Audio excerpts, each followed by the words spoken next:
아버지가 독립유공자여서 되게 자부심을 갖고 있었는데 갑자기 친일 반민족 행위자로 결정이 된 거야. 통지를 했냐 안 했냐? 안 했다는 거지. 그래서 하자승계 이제 보시면요, 둘 이상의 행정위가 연속적으로 행해지는 거예요. 이런 경우에 위협한 선행에 불가증인 책임을 다툴 수가 없는 거야. 그러니까 선행 처분에 하자가 있는 거예요. 원래는 하자가 있는 처분을 다툴 수가 있는 거죠. 근데 여기 하자가 있지만 이걸 못 다투는 거야. 그래서 후행 처분만 놓고 보면 그건 하자가 없는 거야. 근데 그 후행 처분을 소외 대상으로 삼는 거야. 처분성 인정된다 그러면은 본안까지 갈 수 있겠죠? 소송 요건 통과되면은 본안에서 뭘 주장하냐면은 선행위 하자가 후행행위에 승계되기 때문에 후행행위에도 하자가 있는 거예요. 그래서 후행행위를 취소해 주세요. 이렇게 다투는 거야. 그래서 선행위 위협을 주장할 수 있는지 요게 되냐? 여러분 이거 명문의 규정이 있을까 없을까? 하자 승계 네 글자 들어간 조문이 있을까요? 없어요. 이거는 이론에서 인정이 되는 거고 원칙적으로는 안 되는 거야. 왜냐면은 하자가 있는 행정행위를 다투는 게 원칙이거든. 행정행위 하자는 행정행위 별로 따지는 것이지 행정행위 하자가 옆으로 이동된다거나 역류된다거나 그러지 않는다는 거지. 근데 이거를 인정하려고 하는 이유가 뭘까? 국내재판청권. 그러니까 너무 억울하잖아. 이거를 제때 못 다퉈가지고 수인해야 되는 거야 이거를. 그러니까 후행처분을 취소 판결 받을 방법이 없나 해가지고 이게 만들어진 이론이에요. 그래서 이게 이제 국민재판청권, 국민의 권리구제를 위한 거예요. 그래서 이게 이제 우리가 하자승계론이라고 해가지고 통설 판례가 인정을 하고 있다. 근데 이제 그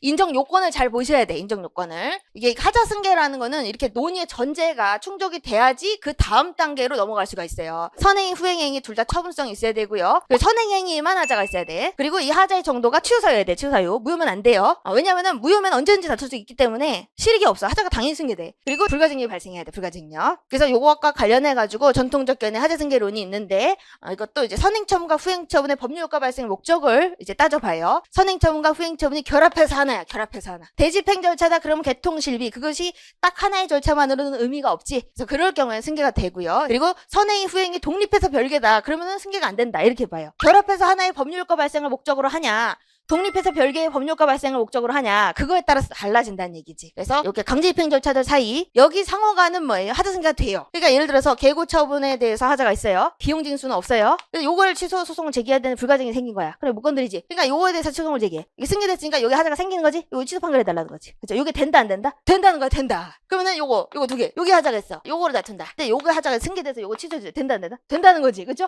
그 요거 다 된다는 거야. 이것도 마찬가지야. 이것도 여러분 독촉압류 매각청사하니 이 각각의 절차가 독립적으로 의미가 없지. 독촉하고 끝나. 뭐 하는 거야 지금? 이거 독촉하고 나중에 팔아가지고 매각대금으로 세금에 충당하려고 하는 거잖아요. 그렇기 때문에 여기 하자가 있다. 그러면 요거 다투면서 패스패스 여기 하자가 이렇게 승계됐습니다. 요거 취소해줘야 할 수 있다 없다? 할 수 있다는 거지. 결합해서 하나의 법률효과 발생을 목적으로 하기 때문에 하자 승계를 인정해서 권익구제의 필요성이 더 크다는 거지. 그쵸? 이거는 진짜 많이 나와. 이거 꼭 암기하셔야 돼요. 그러면 여기 독립해서 별개인 거 명령과 강제집행 사유. 예를 들어서 허가받지 않은 건축물이다. 철거해라 이렇게 나온다는 거지. 철거명령. 그러면 그 이행 안 하면 어떻게 돼? 되집행 가는 거야. 되집행. 그리고 또 조세부 가처분 이거 돈 내라 세금 내라. 저 명령이야 명령. 이거 이행하지 않으면 어떻게 해? 강제집행이 예정돼 있는 거야. 자력집행. 그 요 상호간 명령과 강제집행 상호간 하자승계가 될까 안 될까? 안 돼. 안 돼. 왜 안 되냐? 독립해서 별개라고 보죠? 별개의 법적 효과 발생을 목적으로 한다. 결론이 뭐예요? 하자승계 안 된다. 하자승계 안 된다는 것은 여기 하자가 있다. 불가증이 생겼다. 그러면 이거 못 다투지? 그러면 계고를 다투면서 여기에 있는 하자가 이렇게 생겨졌으니까 여기 하자가 생겼어요. 이거 취소 판결 받을 수 있다 없다? 없어. 별개. 그러니까 우리가 논의의 전제를 잘 봐야 돼. 논의의 전제. 아셨죠? 하자승계라는 것은 선행행위만 하자가 있어야 돼. 후행행위는 하자가 없어야 돼. 근데 행정행위 하자는 행정행위마다 판단을 하는 거야. 행정이 각각을 놓고 판단하는 것이지 하자승계처럼 이렇게 하자가 승계되고 막 역류하고 그런 거는 원칙이 안 되는 거야. 근데 여러분 만약에 독립해서 별개인 경우 이 하명에 무효인 하자가 있어. 취소사유가 아니고 이게 무효야. 그럼 이 무효인 하자가 여기 승계될까 안 될까? 승계된다 그랬지?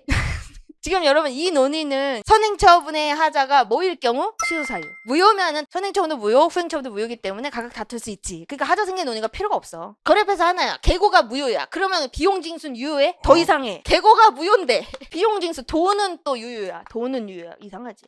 여러분 그러면은 그냥 우리가 이렇게 하자승계론에 따라서 봤을 때 이게 승계가 되는 케이스가 많을까요? 승계가 안 되는 케이스가 많을까요? 이게 많아. 선행처분을 전제로 해서 후행처분이 계속 이루어지는 경우들 되게 많거든요. 그런 경우는 이런 경우가 많다고. 그러면 이 이론을 적용해가지고 권리구제를 해줄 수 있는 케이스가 적지. 그래서 우리 판례는요. 이 이론을 원칙적으로 따르긴 하지만 하자승계의 범위를 넓힌다. 어떤 경우에도 하자승계를 인정하냐면 이게 독립해서 별개인 경우 하자승계를 부정하게 되면은 수인할 수 없는 손해가 예정돼 돼 있거나 수인할 수가 없는 상황이라는 거야. 국민 입장에서. 그러니까 뚜껑이 열린다는 거야. 수인 한도를 초과한다는 거지. 예를 들어서 국민이 나한테 선행처분이 나는지 알지도 못해서 통지서가 안 왔어. 그러면 선행처분이 있다는 것 자체도 모르고 있다는 걸 전제로 90일이 넘어가는 것도 모르겠지. 그런 상태에서 선행처분에 근거해가지고 후행처분이 나왔어. 그럼 후행처분도 못 다투게 한다. 별개라서. 그럼 뚜껑이 열리겠어? 안 열리겠어? 뚜껑이 열리겠지. 참을 수 있는 한도를 초과했다는 거야. 그리고 또 예측 가능성이 없는 경우. 이거 없는 경우예요. 선행의 결과를 선행이 당시 예측할 수 없는 경우도 있어. 그런 경우에는 예외적으로 우리 판례가요. 독립해서 별개를 하더라도 하자승계를 인정한다는 거야. 그래서 요거는 공통점이 뭔지 한번 보시면 돼. 표준지 공시가 결정과 수용제가 수용보상금 재결, 개별공시가 결정과 과세제공 양도세, 친일 반민족 행위자 결정, 독립유공자법 배지 결정. 이거는 선행 처분을 갖다가 통지를 안 한 거야. 그러면은 이 처분이 나왔는지 알아 몰라? 모르잖아. 너 왜 못 다퉜니? 그러면 뭐라 그래? 몰랐어. 그 얘기잖아. 이거 몰랐다는 거 이거. 그죠? 그래서 우리 판례가 수인 한도를 넘는 불이익을 가져온다. 그리고 그 선행 처분의 결과가 예측 불가능하다. 그래서 예외적으로 하자승계를 인정한 거다. 그리고 이제 친일도요. 요게 요런 사안이야. 갑이라는 사람이 독립유공자 결정을 받았어요. 근데 사망했어. 독립유공자니까 상속인들이 급여라든지 연금이라든지 여러 가지 받고 있겠죠. 그런데 갑자기 어느 날 친일 반민족 행위 진상규명위원회에서 친일 반민족 행위자 결정이 나왔어. 친일. 아버지가 할아버지가 독립유공자여서 되게 자부심을 갖고 있었는데 갑자기 친일 반민족 행위자로 결정이 된 거야. 이거를 기초로 해가지고 뭐가 나왔을까? 독립유공자법 배제 결정이 나와가지고 혜택이 끊겼어. 근데 이게 혜택이 안 나오니까 상속인들은 이게 무슨 일인가 싶은 거야. 그래서 이거를 다투려고 보니까 요거 자체는 하자가 없고 이거는 이거에 기초해서 나온 거야. 근데 이거는 뭐다? 불가쟁력. 근데 이거를 갖다가 여기 통지를 했냐 안 했냐 안 했다는 거지. 그렇기 때문에 선행처분을 다툴 수 있으리라고 기대할 수 있어 없어? 없지. 상속인들한테 탓할 수 있어 없어? 없지. 이 처분이 나왔는지 모르잖아. 혜택이 끊기고 나서 아는 거야. 혜택이 끊겼을 때는 이미 90일이 넘어가 있어. 이거에 대해서는. 그래서 우리 판례가요. 독립해서 별개이지만 개개 사안에서 통지를 안 해줬기 때문에 하자승계를 인정할 필요성이 있다 해서 수인불가 예측불가 요 이론으로 이제 인정을 한 거지. 하자승계 인정했다. 그래서 여러분 요거 예외적인 것들 독립해서 별개의 효과지만 예외적으로 하자승계를 인정한 거지? 요걸 암기를 좀 하셔야 돼.